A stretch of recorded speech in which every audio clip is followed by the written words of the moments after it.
Why are there so many languages? How do kids acquire language? Who decides what's correct grammar and what isn't?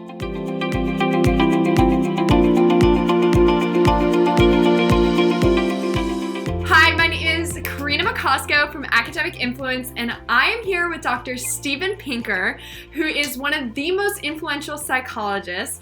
So we just want to know briefly, how did you get into your field and what made you become one of the most influential psychologists?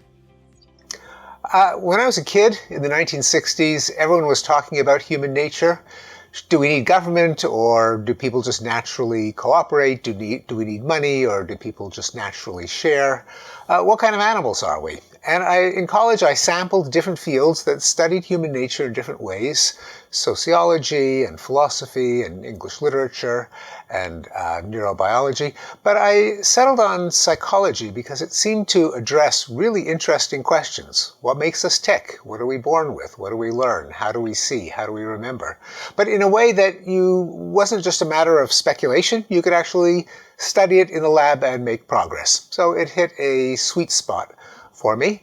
I went into psychology. I became a cognitive psychologist, which is someone who studies intelligent processes like memory and language and thinking, with a focus on language. I wrote a bunch of academic papers and books that were only read by my fellow academics. But at some point I decided to try my hand at reaching a broader audience. And I wrote a book called The Language Instinct that tried to satisfy everyone's curiosity about language, the kind of questions that I would get when I would meet someone at a bus stop or a bar, and they'd say, what do you do for a living? And I'd say, well, I study language. And they'd say, oh, that's really interesting. Why are there so many languages? How do kids acquire language? Who decides what's correct grammar and what isn't? So I wrote a book trying to put all of that together. One thing led to another. People found the book interesting. They still do. And I wrote a number of other books following up on other questions about language, mind, and human nature, eventually returning to my original interests as a teenager in deep questions about where does violence come from? To what extent are we selfish? To what extent are we generous? And those questions that got me going decades before.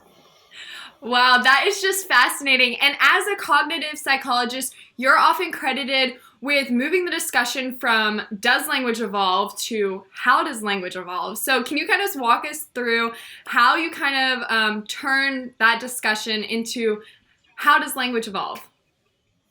Well, there are really two questions there, which is one, how does the ability to learn and use language in the first place evolve in our species? How come we're not like chimpanzees, our cousins? What happened in the human lineage that we evolved the ability to invent and learn and use language and the chimps did not? There's another question then, once we were humans, how do languages evolve? That is, how come you and I aren't talking like Shakespeare or like Chaucer or like the Germanic tribes that invaded the British Isles in the early centuries of the first millennium? There, we can get a better picture of what happened because the evolution of the language ability in the species occurred way before there were any kind of written records. Words don't fossilize. So there we have to make some educated guesses. Whereas when it comes to the evolution of particular languages like English, well, writing goes back a long way and we can actually reconstruct what English sounded like in earlier periods. Wow, so can you kind of walk us through how you study this? Like on a day-to-day basis, what information are you looking at in order to answer these questions? Well, do you mean me in particular, or do you mean people who study language? Because I'm just, one little Yes. guy in a huge field, and not everyone does everything. Yeah, of course. You in particular.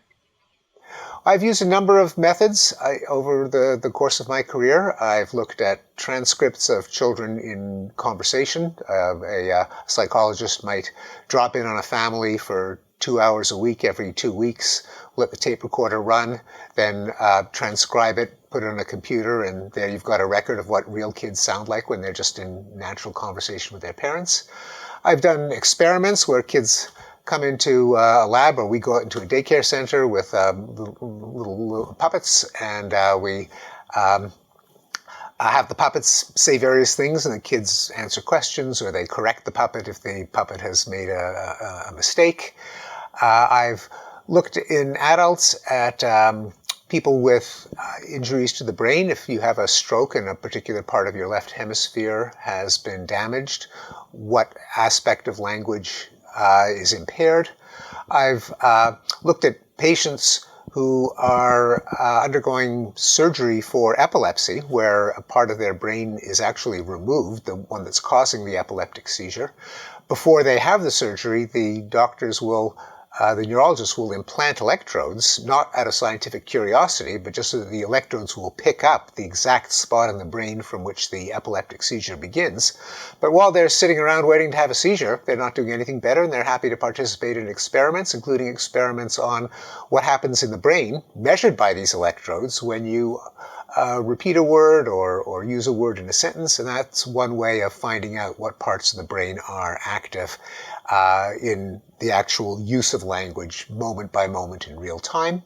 I've looked at records of language on from Google Ngram Viewer, which plots the frequency of words and phrases over history and over historical records.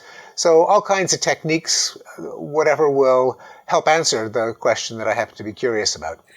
Wow, well, thank you so much for taking the time to talk with me. It was really interesting hearing about this huge field, which you have kind of been a pioneer of. So thank you so much. Nice to talk to you, Karina.